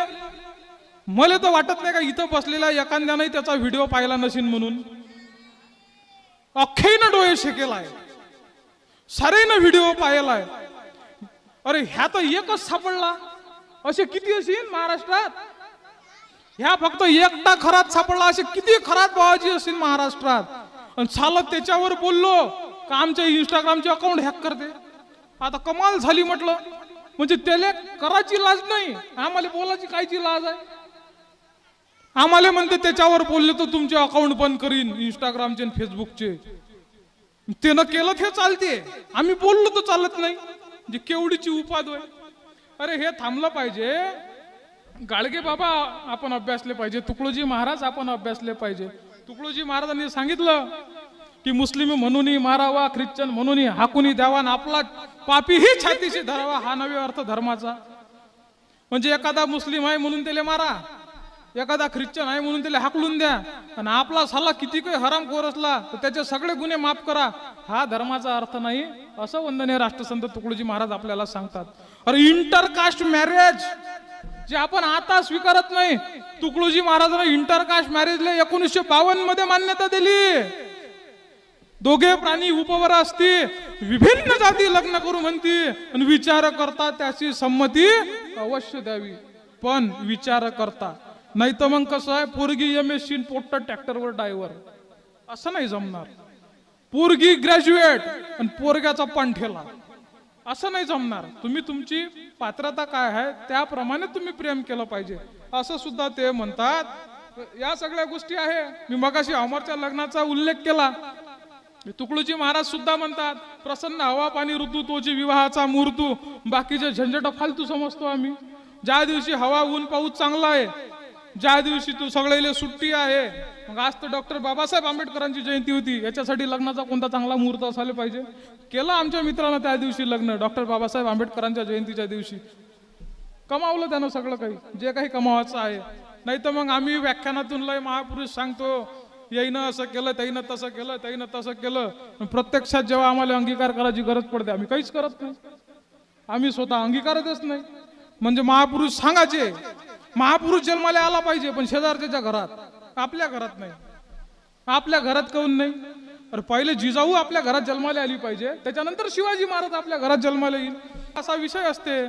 मग तुम्ही मला एक गोष्ट सांगा, आपले पोट्टे जर दिवसभर तारक मेहता का उलटा चष्मा पाहत असेल, पोट्ट पोपटलाल सारखं निघणारच आहे. अरे डाऊटच नाही ना, जेठालाल सारखं निघणारच आहे. अरे आपल्याला काय शिकवलं, म्हणजे जाहिरातीमधून आणि चित्रपटातून जे काही समोर आलं ते आपल्याला अंगीकारायला लावलं. पण आपण चित्रपटातून आपल्या समोर मांडलेल्या गोष्टी स्वीकारायच्या, की आपण एखाद्या लेखकानं अभ्यास करून लिहिलेलं जे पुस्तक आहे, ते पुस्तक अभ्यासून आपल्यापर्यंत, आपल्या पोरापर्यंत ते विचार आणि त्या सगळ्या भावना पोहोचवायच्या, हे आपल्या हाती आहे. अरे आपल्याजवळ गाडगे बाबा आहे, गाडगे बाबांना काय केलं, खारे पाटणला गाडगे बाबाचं कीर्तन चालू होतं. चालू कीर्तनात एक जण सांगत आला, म्हणे बाबा तुमचा गोविंदा मेला, तुमचा पोरगा मेला. गाडगे बाबांना काय म्हणा, डोपटी बेलनं गुंडा चला घरी, पोरग मेलं, रडत रडत घरी. असं केलं काय गाडगे बाबांना? अजिबात नाही. गाडगे बाबांना भजन लिहिलं, असे किती गेले कोटीन, काय रडतं एकट्यासाठी. गाडगे बाबाला माहित होतं आज मा एक पोरग मेलं, पण इथं बसलेले जे हजारो पोरं आहे, याचे मेंदू मला सशक्त करायचे आहे, ही चळवळ मला पुढे न्यायची आहे. याच्यासाठी वैराग्य मूर्ती गाडगे बाबांनी किती मोठा त्याग केला. स्वतःचा पोरगा मेला, पोटचा पोरगा मेला, पण गाडगे बाबा गेले नाही. गाडगे बाबांनी प्रबोधन करणं चालू ठेवलं. तेच काय केलं डॉक्टर बाबासाहेब आंबेडकरांनी, पोरगावरला गेले नाही, चळवळ चालू ठेवली. 14 तळ्याचा सत्याग्रह सगळ्याला माहित असेल. 14 तळ्याचा सत्याग्रह ह्या काही पाणी पिण्यासाठी नव्हता दादा. पाणी तर त्याच्या आधी पेत होते, देत नव्हते, तो भाग वेगळा, पण कुठून ना कुठून तर भेटत होतं. तो सत्याग्रह फक्त पाणी पिण्यासाठी नव्हता. आम्ही माणूस आहो, आम्हाला माणसासारखं जगू द्या, याच्यासाठी केलेला तो सत्याग्रह होता. आमचा माणूस पण स्वीकारा, याच्यासाठी केलेला तो सत्याग्रह होता. म्हणजे ज्या तळ्यात कुत्रे पाणी पित होते, डुकर पाणी पित होते, मांजरा पाणी पित होत्या, जनावर पाणी पित होते, तेव्हा ते तळ पाटत नव्हतं. पण तिथं जर एखादा शूद्र गेला, तिथं जर तो पाणी पिला, तर त्या तळ्याचा विटाळ व्हायचा, ते तळ बाटायचं. आणि मग हे कोण बंद करायला पाहिजे? तर हे घेतलं डॉक्टर बाबासाहेब आंबेडकरांना उधळ. अरे माणसाले माणूस म्हणून स्वीकारत नाही. त्याच्यात कुत्रं मेलं तर चालते, त्याच्यात मांजर मेली तर चालते, पण माणसानं जर त्याच्यातलं पाणी पिलं तर पाणी पाटते. हे कसं शक्य आहे? अरे देवळात जायचा तरी कुठं अधिकार होता आपल्याला? आपण देवळात गेलो तर देव पाटत होता. त्याच्यामुळे डॉक्टर बाबासाहेब आंबेडकरांना काय केलं, तर मंदिर सत्याग्रह सुद्धा सुरू केले. आपल्या अमरावतीला सत्याग्रह केला दादा, अंबादेवीचा सत्याग्रह केला. मदत कोण केली असेल? डॉक्टर पंजाबराव देशमुख. डॉक्टर पंजाबराव देशमुख पुढे होते. पंजाबराव देशमुखांना स्वतःच्या खांद्यावर पूर्ण जबाबदारी घेतली, आणि तेव्हा कुठे तो अंबादेवीचं मंदिर आपल्यासाठी खुलं झालं. हे सगळे जे सत्याग्रह आहे, डॉक्टर बाबासाहेब आंबेडकरांच्या नेतृत्वात झालेले सत्याग्रह आहे.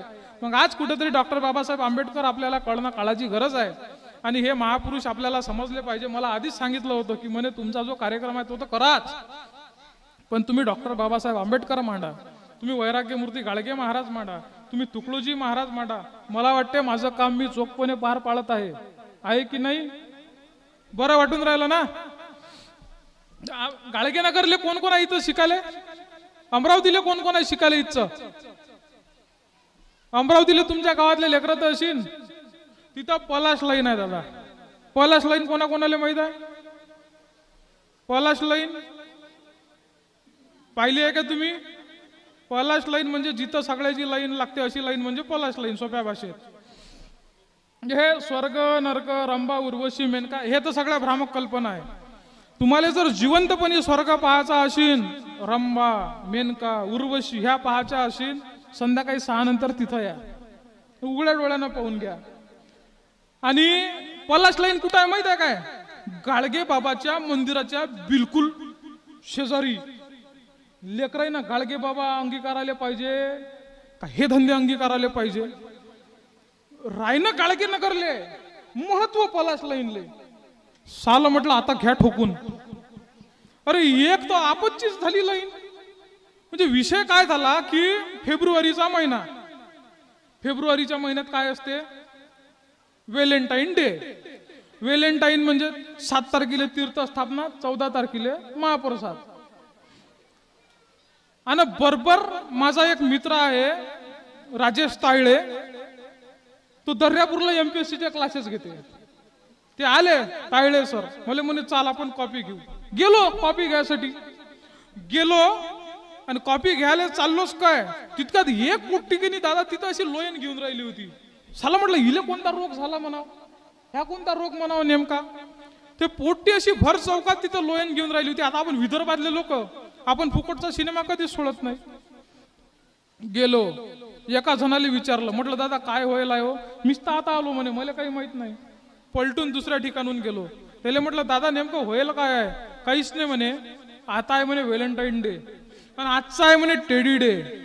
त्या पोरीले पाहिजे होता म्हणे गुलाबी टेडी, यांना आणला म्हणे पिवळा टेडी, म्हणून ते पोरगी हातपाय घासून राहिली म्हणे. म्हटलं माय माझे मराव, तो या पोटी जन्माले याव. अरे तो पिवळा टेडी आणता आणता त्याची कुठं कुठं पिवळी झाली असेल त्याचं त्याला माहित. आता जर त्यांना बघतात गुलाबी टेडी आणतो म्हटलं तर केवढी वय. आणि दलिंदरपणा पहा, अंत नाही. विषय पहा कसा असते. याच्या रुपयात खिशात पैसे नाही, व्हॅलेंटाईन आला, अख्खे पैसे पोरीवर उडवले, मग मेचचे द्यायला पैसेच नाही. आता काय करावं? 4 दिवस ह्या मित्राच्या मेसवर, 2 दिवस ह्या मित्राच्या मेसवर, 3 दिवस ह्या मित्राच्या मेसवर. बरं रूमचे भरायला पैसेच नाही, मग काय पुलाखाली झोपणार आहे गाडगे नगरच्या? मग 4 दिवस ह्या मित्राच्या रूमवर, 5 दिवस ह्या मित्राच्या रूमवर, 3 दिवस ह्या मित्राच्या रूमवर, 2 दिवस ह्या मित्राच्या रूमवर. इतका धंदा. कधी त्यानं स्वतः चॉकलेट खाल्लं नशीन, तिले 300 रुपयाचं चॉकलेट. कधी त्यानं कोणाच्या घरी भेटीले गेला तर लहान लेकराईले ते भुलजा दिला नशीन, टेडी बिअर. पण दुसऱ्याच्या पोरीले टेडी बिअर. उद्या चालून थे येले लात मारते, दुसऱ्या सोबतच चालली जाते बिचारी. तो भाग वेगळा, पैसे याचे गेले. ठीक आहे. म्हणजे कसं आहे, तिचं लग्न जुळेपर्यंत तिचा खर्च यानं उचलाचा, मग ते बिचारी एखाद्या नोकरीवाल्यासोबत लग्न करते. ह्या नोकरीवरही लागत नाही, तिच्या पै हे गेलं ना माया. तर आमच्या गौरवनं मस्त कविता लिहिली होती, तरी प्रेम करावं पण मागं नाही सराव. त्याचे खंड आहे, पहिला खंड, दुसरा खंड, तिसरा खंड, 4था खंड. आपला राहू द्या खरबूज वजा वटा तिचा चोपडा कराव, तरी प्रेम करावं पण मागं नाही सराव. त्याला म्हटलं का गौऱ्या आवडतं घे, तू अजून पोट्टे बायकोशील, पहिले शेट टेडी पे म्हटलं मॅट झाले, अजून असा करशील तर लोक अजून त्याच्या मागं लागेल. या सगळ्या गोष्टी आहे. आणि माझ्या सगळ्या इथं बहिणीच्या बसल्या आहेत त्यांना सांगणं आहे, अरे कसं आहे दादा, बापाची इज्जत असते. प्रेम करायला आपला विरोध नाही, बिनखुशाल करा मरा, काही घेणं देणं नाही, पण दर्जा कायम ठेवा. विषय असा आहे की कोणत्याही बापाला वाटते आपल्या पोरीचं भलं झालं पाहिजे. त्याच्या घरी 18-20 दारिद्र्य जर असलं, कोणाही बापाची इच्छा काय असते का माया पोरीला चांगला पोरगा भेटला पाहिजे. आणि पोरीचं प्रेम कोणावर होते? छपरी. इथं पॅन्ट फाटेल, इथून असे 2 ठिकाणून असे जेसीबीनं कट मारले, इथं पिवळं, इथं हिरवं, इथं निळं, इथं गुलाबी, कोंबड्याचा तुरा समजा. आणि अशी ते कॉलर टाईट गीट, इथं फाटलं, इथं फाटलं, फाटलं नसलं तर ते घरी आणून काहीची न फाडते. असे छपरी पोरं आवडते आपल्या पुरीले आता सध्या. तर तुम्ही सांगा, हे पाहुणे दाखवायच्या लायकीचे नाही, येले जवळ करावं तर करावं कसा? आपतच नाही काय? तुम्ही सांगा, तुमचा बाप अशा लग्नाला परमिशन देईन कशी? अरे चांगलं पाहिजे ना काहीतरी, का ते बुवा नोकरीवर आहे, ते तलाठी आहे, ते पाटबंधारे विभागात आहे, ते भूमी अभिलेख मध्ये आहे, ते PSI आहे, डॉक्टर आहे, वकील आहे, कलेक्टर आहे. असं जर पाहिलं तर झक मारून तर बाप करून देते लग्न. तुम्ही पान बिनपगारी फुल अधिकारी, प्युअर बेरोजगार, कसा तुमचा बाप लग्न करून देणार आहे? मग जाते पळून. पळून गेल्याशिवाय लोकांना समजत नाही का याचं प्रेम खरं होतं. ते एकमेव उपाय आहे पळून जाणे. पळून गेल्यावर समजते का याचं प्रेम खरं होतं. पण एक गोष्ट सांगतो, पळून जाण्या इतकी दलिंदर गोष्ट ह्या जगात दुसरी कोणती नाही. त्याचं कारण असं आहे दादा, आपल्या बापानं आपल्याला किती वर्ष वागवलं? 25 वर्ष. 25 वर्ष बापानं मायनं प्रेम केल्यावर ते पोरगी जर तुमच्या सोबत पळून येत असन तर तुमच्यापेक्षा चांगला भेटल्यावर ते तुमच्या जवळून त्याच्या सोबत पळून जाणार नाही, याची काय शक्यता? या गोष्टी कुठंतरी थांबल्या पाहिजे. आणि बापाची इज्जत असते, त्या गोष्टी आपण कुठंतरी थांबवल्या पाहिजे. मी तर त्याच्यावर एक कविता लिहिली होती. ते एका प्रचंड मागणी आली त्या कविताले. ते कविता तुमच्या पुढ्यात ठेवतो. पोरी पळून जाताना विचार करून बघ. पोरी पळून जाताना विचार करून बघ. जीर्ण झाल्या बापाला जरा आठवून बघ. पोरी पळून जाताना विचार करून बघ. जीर्ण झाल्या बापाला जरा आठवून बघ. दिवसभर बाप तुझा राब राब राबायचा. दिवसभर बाप तुझा राब राब राबायचा आणि तुझ्याच साठी पुरी तो घामानं भिजायचा. आता बाप थकलाय तो. आता बाप थकलाय तो. कमरेतून वाकलाय तो. वाकलेल्या बापाची काठी जरा होऊन बघ. आणि पोरी पळून जाताना थोडा विचार करून बघ. पोरी पळून जाताना थोडा विचार करून बघ. लहानपणी तूच पोरी टाय टाय रडायची. लहानपणी तूच पोरी टाय टाय रडायची. रात्रभर आई तुला वारा घालत बसायची. लहानपणी तूच पुरी टाय टाय रडायची. रात्रभर आई तुला वारा घालत बसायची. मग दिवस निघता झाल्यावर तुला झोप लागायची. तुला झोप यावी म्हणून आई मात्र जागायची. माऊलीच्या दुधाची त्या किंमत जरा करून बघ. आणि पोरी पळून जाताना थोडा विचार करून बघ. पोरी पळून जाताना थोडा विचार करून बघ. तुला पाटी दप्तर कधी कमी पडू दिलं नाही. तुला पाटी दप्तर कधी कमी पडू दिलं नाही. तुझ्या डोळ्यामध्ये कधी पाणी येऊ दिलं नाही. तुला पाटी दप्तर कधी कमी पडू दिलं नाही. तुझ्या डोळ्यामध्ये कधी पाणी येऊ दिलं नाही. तरी तुम्ही माझ्यासाठी काय केलं विचारतेस. गावामध्ये बापाची अब्रू अशी घालवतेस. माय बापा जागी जरा स्वतःला ठेवून बघ. आणि पोरी पळून जाताना थोडा विचार करून बघ. पोरी पळून जाताना थोडा विचार करून बघ. तुझ्यामुळं घर पोरी ओसाळच पडलंय ग. तुझ्यामुळं घर पोरी ओसाळच पडलंय ग. छोट्या तुझ्या बहिणीचं लग्न बी मोडलंय ग. घरची मोठी पोरगी जर पळून गेली की नाही दादा, तर तिच्या लहान बहिणीचं लग्न जुळत नाही. लोक ह्या विचार करते हिची मोठी बहीण अशी निघाली तर लाईनी कशी अशी. वास्तविक पाहता मोठ्या बहिणीचा आणि लहान बहिणीचा काही संबंध आहे काय? अरे पळून ते गेले, शिक्षा इले कशाले? जिले शिक्षा भेटायची होती तिला भेटली ना. तुझ्यामुळं घर पुरी वसाळच पडलंय ग. छोट्या तुझ्या बहिणीचं लग्न बी मोडलंय ग. भावाला तर तुझ्या आता सोयरीक बी येईना. भावाला सोयरीक येत नाही. ज्याची बहीण अशी असेल म्हणजे तिचा भाऊ कसा असायला पाहिजे. कमाल आहे झालं लोकांची. म्हणजे एक पोरगी पळून गेली त्याच्यामुळे तिच्या बहिणीचं लग्न जुळत नाही, तिच्या भावाचं लग्न जुळत नाही. अरे बापाले तर तिच्या बाहेर जायची उजागरी राहत नाही. जसा काही बिचारा ह्याच पळून गेला. जसा काही यानं लय मोठा गुन्हाच केला कोणता तरी. जसा काही यानं देशद्रोहाचा गुन्हा केला. अशाच पाहतात लोक त्याच्याकडे. अरे त्याचा त्या बापाचा काय गुन्हा? त्यानं सांगितलं काय त्या पोरीले असं करणं जाय? त्याच्यामुळं ह्या गोष्टी कुठेतरी आता समाजाने थांबवल्या पाहिजे. त्याला सांत्वना दिली पाहिजे. त्याच्या मागे भक्कमपणे उभं राहिलं पाहिजे. अरे तो बाप किती कोसळला असं. अरे तळ हाताच्या फोडावरल्या सारखं पोरीला जगलं, पोरीला जपलं, तिला वाळवलं, खेळवलं, तिला शिकवलं, तिला घडवलं. ते पोरगी अचानक त्याला सोडून गेल्यानंतर त्या बापाला कसं वाटलं असेल, त्या बापाला कसं वाटत असेल. आणि अशा याच्यात आपला समाज त्या बापाला चिडवते. का रे तुला तर म्हटलं होतं जरासं पोरीवर लक्ष ठेव. अरे कोणत्या बापाला असं वाटतं का आपली पोरगी बोगस असेल? आपली पोरगी असं करल, कोणत्या बापाला असं वाटत नाही, कोणत्या माईला असं वाटत नाही. त्याच्यामुळे तिच्यावर लक्ष ठेवण्याचा विषयच नाही. आणि तुम्हाला जे स्वातंत्र्य आपल्या आई वडिलांना दिलं याचा गैरवापर करू नका. ते अबाधित राहावं याचा प्रयत्न करा. तुझ्यामुळं घर पुरी वसाळच पडलंय ग. कवितेचा शेवट आहे, तुझ्यामुळं घर पुरी वसाळच पडलंय ग. आणि छोट्या तुझ्या बहिणीचं लग्न बी मोडलंय ग. तुझ्यामुळं घर पुरी वसाळच पडलंय ग. छोट्या तुझ्या बहिणीचं लग्न बी मोडलंय ग. आणि भावाला तर तुझ्या आता सोयरीक बी येईना. भावाला तर तुझ्या आता सोयरीक बी येईना. आणि मायबाप तुझ्या घराबाहेर बी जाईना. झाली असल चुकी तर एक सॉरी बोलून बघ. आणि पोरी पळून जाताना थोडा विचार करून बघ. पोरी पळून जाताना थोडा विचार करून बघ. पोरी पळून जाताना थोडा विचार करून बघ. हा विचार आता आमच्या माता भगिनींनी केला पाहिजे. तुम्हाला शेगाव कचोरी माहित आहे का? कशी लागते? लागते कशी? किती चटण्या असते त्याच्यात? मी एक वेळा शेगाव कचोरी खायला गेलो. आमच्या लायब्ररीतले सगळे मित्र बसेल होते दादा, आणि गेलो शेगाव कचोरीवर. शेगाव कचोरी खायसाठी बसलो. माझे मित्र म्हणे, सुयोगराव तुम्ही कवी आहात, शेगाव कचोरीवर काहीतरी झालं पाहिजे. मी कविता लिहिली, 2च ओळी लिहिल्या, सादर केली. त्यानं पैसेच घेतले नाही दादा.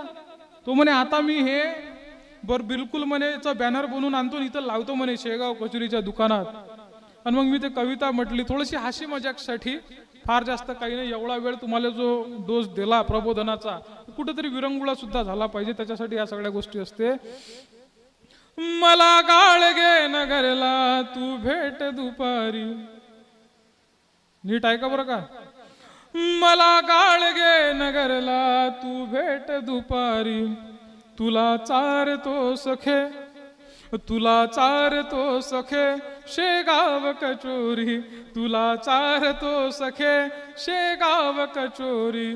सकाळी गर्दी सारी इंदोरी पोह्यावर. दुपारी भिडते शेगाव कचोरीवर. त्या हिरव्या लाल चटणीची मजा फार न्यारी. तुला चारतो सखे शेगाव कचोरी.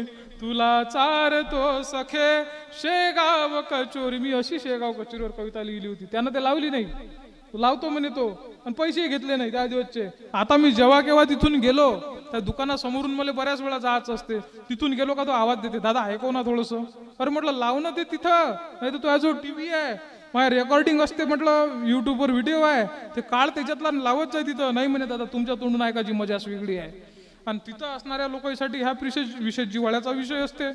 कारण गाडगेनगर म्हटल्यानंतर पोरं पुरी, आणि तिथं हे साल सके तुला चारतो शेगाव कचोरी, त्याचा विशेष काहीतरी ओर असते. अशा ह्या सगळ्या घटना घडतात. आणि मग अशा घटना घडण्यासाठी एखादा कवी तुमच्या गावात येणं आणि त्या घटना तुम्हाला सांगणं हे सुद्धा काळाची गरज असते. आता गौऱ्या आहे, गौरव आणि मी एका ठिकाणी आम्ही कार्यक्रमाला गेलो. रेल्वेनं जायचं होतं.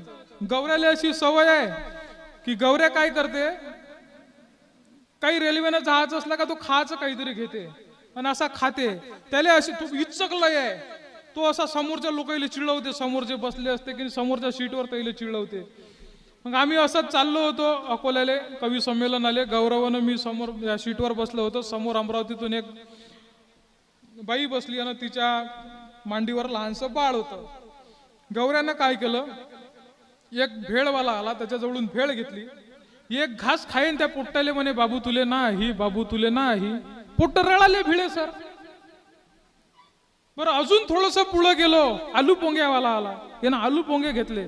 2 घास खाईन पोट्टाले म्हणे, बाबू तुले नाही, बाबू तुले नाही. बरं अजून थोडस पुढे गेलो, संत्री गोळ्यावाल्या आला. यानं गोळ्या घेतल्या, असा जिबीले लावे गोळीन त्या पोट्टाले म्हणे, बाबू तुले नाही, बाबू तुले नाही. पोट्ट रळाले भिडलं. पोट्ट अमरावती जिल्ह्यातलं गौऱ्यापेक्षाही बदमाश. पोट्ट रळाले भिडलं. त्याच्या आईला वाटलं का आता आईला भूक लागली, आता आईला दूध पाजा लागते. त्याच्या आईनं काय केलं, बॅग मधून दुधाची बॉटल काढली, त्याला असं पदराखाली घेतलं, त्याला दूध पाजायला सुरुवात केली. ते पोट्ट इतकं बदमाश, त्यानं असा पदर बाहेर केला, तिथून मुनकं काढलं. गौऱ्याले म्हणे, बाबू तुले नाही, बाबू तुले नाही. म्हणजे विदर्भ कुठं आहे आपला?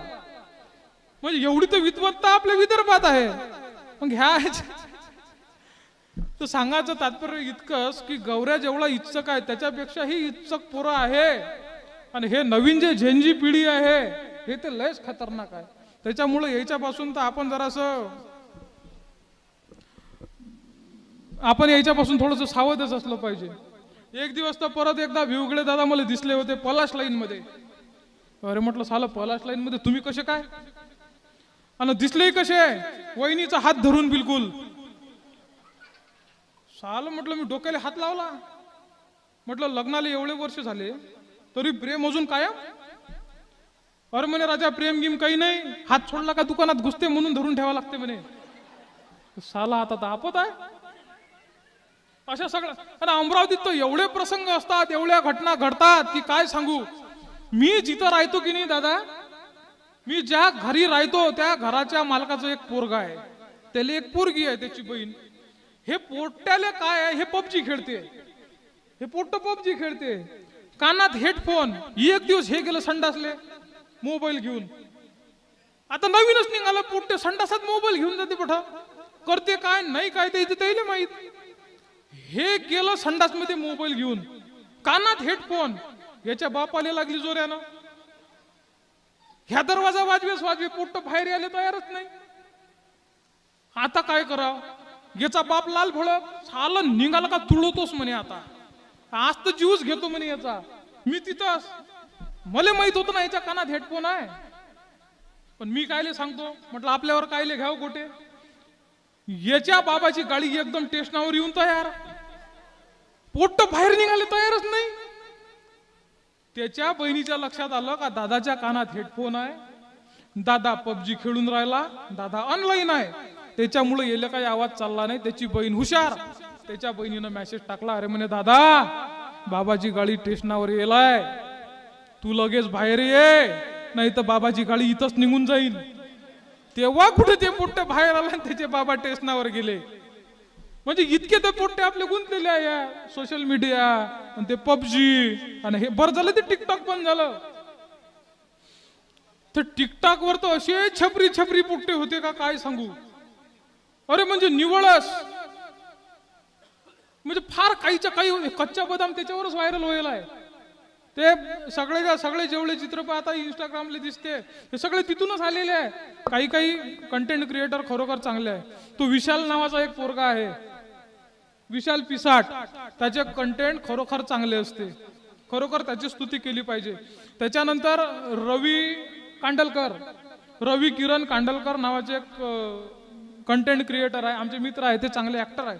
ते सुद्धा चांगले कंटेंट बनवतात, त्यांचे व्हिडिओ सुद्धा चांगले असते. या लोकांची स्तुतीच केली पाहिजे. पण जे निव्वळ छपरी व्हिडिओ बनवतात त्यांची कशाला स्तुती करायची. ते तुळवले पाहिजे निंबर, कारण ते समाज बिघडवण्याचं काम करत आहे. हे लोक ऍक्टर आहेत, हे लोक समाजाला त्यांचा आरसा दाखवतात, योग्य दिशा दाखवतात. त्याच्यामुळे या लोकांची स्तुती केली पाहिजे. अशा सगळ्या घटना घडत असतात. आता फार वेळ मी तुमचा घेत नाही, तुमचा अंत पाहत नाही, कारण याच्यानंतर जर जेवणाचा कार्यक्रम असता तर तुम्ही थांबले असते. विषय असा आहे की महाराष्ट्रात सारे कार्यक्रम फेल होईल दादा, पण जेवाचा कार्यक्रम कधीच फेल होत नाही. नेमका आपल्या इथं तोच कार्यक्रम नाही. म्हणून कार्यक्रम झाल्यावर जर जेवण असतं तर सगळेच्या सगळे थांबले असते. असा तो सगळा विषय आहे. आता फार जास्त तुमचा वेळ घेत नाही. एक छोटीशी कविता तुमच्या पुढे ठेवतो आणि तुम्हा सगळ्यांची रजा घेतो. हिंदू मुस्लिम शीख ईसाई बुद्ध ही सोबत घेऊ. हिंदू मुस्लिम शीख ईसाई अन बुद्ध ही सोबत घेऊ. अन या देशाचा एक तिरंगा असाच फडकत ठेवू. या देशाचा एक तिरंगा असाच फडकत ठेवू. आज गळे हो सोडून द्या रे रंगीबिरंगी झेंडे. जातीवाद हा पसरवणारे ठेचून काढू गे. आपल्याला दादा जाती जातीच्या रंगांमध्ये जे वाटण्याचं काम चालू आहे, खऱ्या अर्थानं ह्या जाती जातीचे झेंडे आहे ते वेगळे आहे का? भगवान निळा आणि हिरवा सारे समान आहे. जातीत वाटण्याचे हे तर दुकान आहे. आणि खोट्या प्रथा प्रतिष्ठा जाळून टाकल्या मी. गल्लीत पुस्तकांच्या माझे मकान आहे, गल्लीत पुस्तकांच्या माझे मकान आहे. आज गळे हो सोडून द्या रे रंगबिरंगी झेंडे, जातीवाद हा पसरवणारे ठेचून काढू गेंडे. देहातावर हात तुझा रे, देहातावर हात तुझा रे, आपण भाऊ भाऊ या देशाचा एक तिरंगा असाच फळकत ठेवू. भगत सिंग सुखदेव राजगुरु लढले रे मैदानी, लटकून गेली शूरवीरांची फासावरती. आपल्या तरुणांचे आदर्श कोण असायला पाहिजे पहा. आपल्या तरुणांचे आदर्श तो दाने दाने में केसर का दम है म्हणणारा, भगतसिंगाचा रोल करणारा अजय देवगन, कि मेरी कलम को जिस तरह वाकिफ है मेरी जज्बातों से मैं इश्क भी लिखना चाहूँ तो इनकलाब लिख देती है म्हणणारा भगत सिंग. दोन पैकी कोणचा आपला आदर्श असायला पाहिजे आपण ठरवलं पाहिजे. भगत सिंगाचा रोल केला अजय देवगननं आणि त्यानंच ऍडव्हर्टाईज केली दाने दाने में केसर का दम. उद्या जर आपल्या पोटाईनं भगत सिंगाचा पिक्चर पाहिला, तानाजी मालुसरेचा रोल त्यानंच केला, तानाजी मालुसरेचा पिक्चर पाहिला, ते काय समजून बसल का हेच तानाजी मालुसरे भगत सिंग आहे. आणि पोट्यानं जर उद्या त्याच्या आईला विचारलं मम्मी मम्मी भगत सिंग पाय, दाने दाने में केसर का दम आहे म्हणते, कितीची उपाद होय. त्याच्यामुळं लेकराईले पुस्तकातून समजणारे भगत सिंग सांगा. आज गळे हो सोडून द्या रे रंगबिरंगी झेंडे, जातीवाद हा पसरवणारे ठेचून काढू गेंडे. देहातावर हात तुझा रे, आपण भाऊ भाऊ या देशाचा एक तिरंगा असाच फळकत ठेवू. भगत सिंग सुखदेव राजगुरु लढले रे मैदानी, लटकून गेली शूरवीरांची फासावरती जवानी. या शहीदांच्या इतिहासाने, या शहीदांच्या इतिहासाने आपण बळकट होऊ. या देशाचा एक तिरंगा असाच फळकत ठेवू. या देशाचा एक तिरंगा असाच फळकत ठेवू. रंग तुझ्या माझ्या रक्ताचा लाल भडक जर आहे. आपल्या रक्ताचा रंग दादा लाल आहे, पण आपल्याला जाती जातीत वाटण्याचं काम चालू आहे. गळे हो एक गोष्ट लक्षात घ्या, इकडून एखादा जण आता बाहेर गेला, त्याचा ऍक्सिडेंट झाला, त्याला जर रक्त द्यायचं काम केलं तर डॉक्टर काम पडलं तर डॉक्टर कधी असं म्हणत नाही याच्यासाठी महाराज रक्त आणा, याच्यासाठी कोंडाचं आणा, मांगाचं आणा, कुणब्याचं आणा का कोणाचं आणा, याच्यासाठी हिंदूचं रक्त आणा, मुसलमानाचं आणा, बौद्धाचं आणा, ख्रिश्चनाचं आणा का शिखाचं आणा. डॉक्टर हेच सांगते याच्यासाठी ए पॉझिटिव्ह आणा, ए बी पॉझिटिव्ह आणा, ए निगेटिव्ह आणा, ओ निगेटिव्ह आणा. जर निसर्गाने लाल रंगाच्या पलीकडे दुसरा कोणता रंगाचा भेदभाव आपल्याकडे केला नाही तर आपण माणसाचा जन्म घेऊन स्वतःला जाती जातीत रंगामध्ये वाटण्याचं काम कसं काय करू शकतो. तुकडोजी महाराज म्हणतात मंदिर में भी है खुदा, मस्जिद में भी राम है, दोनों नहीं है पत्थरों में सिर्फ उनका नाम है. सरकीचं बी असते काकू, ते सरकीच्या बीले आपण आपल्या इकडे ते कपाशीचं बी त्याला आपण सरकी म्हणतो.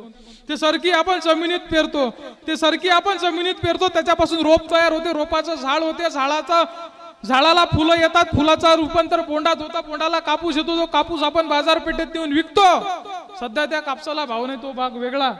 तो कापूस आपण बाजारपेठेत नेऊन विकतो, मग ते कापड कारखान्यावाले विकत घेतात, त्याचे कापड तयार करतात, त्याला रंग देतात. मग निवडणुका येतात, निवडणुका आल्या की ते रंगारंगाचे झेंडे आपले नेते विकत घेतात, त्याच्यापासून झेंडे तयार करतात, ते झेंडे आपल्या पोरांच्या हातात देतात, मग दंगली भडकावतात, मग गोठमार होते, रक्ता बनवण्याचं स्वप्न आपल्याला वाहून जाताना दिसतं. हे जर कुठेतरी थांबवायचं असेल तर राष्ट्रसंत तुकडोजी महाराज, गाडगे महाराज, डॉक्टर बाबासाहेब आंबेडकर, छत्रपती शिवाजी महाराज आपल्याला कळाले पाहिजे. रंग तुझ्या माझ्या रक्ताचा लाल भडक जर आहे, रंग तुझ्या माझ्या रक्ताचा लाल भडक जर आहे, उच्च नीच ही बनवा बनवी कशास करतो आहे. बंधुभाव अन समतेचे मी तू ही गाणे गावे, रक्षण करण्या देशाचे या नेहमी सज्ज राहावे. रूप आपुल्या भारत भूचे, रूप आपुल्या भारत भूचे, सुंदर सजवून घेऊ. या देशाचा एक तिरंगा असाच फळकत ठेवू या देशाचा एक तिरंगा असाच फळकत ठेवू. आणि कवितेचा शेवट आणि आपल्या या मैफिलीचा सुद्धा शेवट. जर कोणाची या देशावर नजर वाकळी पडली धर्मासाठी पंथासाठी जर का दंगल घडली, जर कोणाची या देशावर नजर वाकळी पडली धर्मासाठी पंथासाठी जर का दंगल घडली, तू भीमराया अन शिवराया आठव थोडे थोडे गद्दाराच्या औलादींचे फोडून काढू डोळे. सैतानाचा वार गळे हो, सैतानाचा वार गळे हो, छाताडावर घेऊ या देशाचा एक तिरंगा असाच फळकत ठेवू या देशाचा एक तिरंगा असाच फळकत ठेवू या देशाचा एक तिरंगा असाच फळकत ठेवू. धन्यवाद. तुम्हा सगळ्यांची रजा घेतो. आणि मला तुमच्या भूमीत बोलावलं, तुम्ही सगळ्यांनी मला ऐकलं. खरं तर दादा हा काळ असा, या काळात नवरा बायकोचं ऐकत नाही, बायको नवऱ्याचं ऐकत नाही, पोट्ट बापाचं ऐकत नाही. ह्या काळात तुम्ही माझं ऐकलं, खरोखर तुमचे सगळ्यांचे आभार. तुमच्यासाठी जोरदार टाळ्या होऊ द्या. आणि मी या ठिकाणी थांबतो. धन्यवाद.